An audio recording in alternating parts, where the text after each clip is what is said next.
শুভ দুপুর বন্ধুরা। আজকে শুভ মকর সংক্রান্তি। আমাদের বাঙালিদের আজকে পৌষ পার্বণ। আজকে পৌষ মাসের শেষ, আজকে আমাদের সংক্রান্তি। তাই সংক্রান্তির দিন আমরা খড় বেঁধে পুজো করে ঠাকুরকে তারপর পিঠে বানাই। ঠাকুরের জন্য আমরা এইগুলো দিই ঠাকুরকে। আর দেখো কি সুন্দর, মাকে খড় দিয়ে বেঁধে দিয়েছি 3 দিন 3 রাত থাকার জন্য। তার সাথে আউনি বাউনিও বাঁধা হয়ে গেছে আমাদের। সব ঠাকুররা আজকে খড় দিয়ে ফুল দিয়ে সাজিয়ে উঠেছে।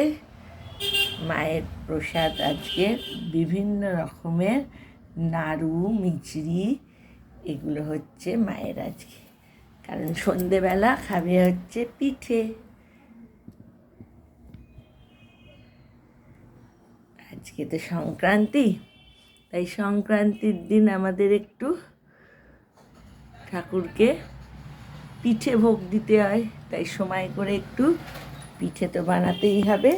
তাই পিঠে বানানোর জন্য আমাদের দেখো নারকেল কোড়া হয়ে গেছে। চলো টাটা, এতটাই। এরপর আবার বিকেলের প্রস্তুতি। বাই।